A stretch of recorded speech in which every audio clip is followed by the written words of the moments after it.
सरकार तो विभिन्न पदक्षेप नौकरी एवं तो शुणा मिलूँ सब मीडिया पेट्रोल मना करोसिन बैन कर लगे कौन आलोक प्रदान हम जहाँफल जो राक्षस मान से डर भय करें ये घटना भी घटबन यहाँ तो मानने निराट सत कथा अप्रिय सत्य क्या तो अन्य मैंने उठेगा कथा जहाँ हूँ गोटे समाजसेवी जेहेतु उठे धन्यवाद दवा सहित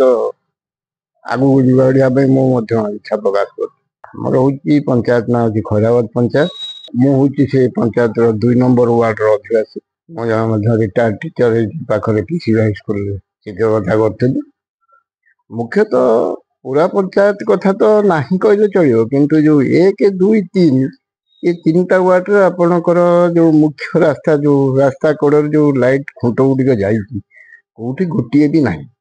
जहाँफल टोटाल सन्ध्या अंधार रोचे पाखे आप स्कूलटा अच्छी कोचिंग सेंटर 2-3टा अच्छी रास्ता कड़े 4टी मंदिर अच्छी सन्ध्या बेल माँ मान जाते पूजा करने भी लाइट अवस्था मानने संपूर्ण अंधार बर्तमान जो हाइलाइट हो झील नारी जेहेतु साई सिद्धांत उठे भल प्रस्ताव गोटे सरकार एप्रति जत्न हवा उचित आमर डिमांड हूँ सरकार तो विभिन्न पदक्षेप नौकरी एवं तो शुणा मिलूँ सब मीडिया पेट्रोल मना करोसिन बैन कर लगे कौन आलोक प्रदान हम जहाँफल राक्षस मान से डर भय करें ये घटना भी घटबन लाइट निहाती आवश्यकता अच्छी तो देखो स्कूल टी प्रथम श्रेणी 10म श्रेणी पर्यटन चलती सन्ध्या कोचिंग सेंटर साधारणतः 7टा ରୁ 9टा ट्यूशन बा कोचिंग जाती पिला 10टा 4टा तो दिन अलग कथा सन्ध्या बेले जेहेतु अंधार रोचे बर्तमान वर्षा दिन साइकेल ने टर्च ने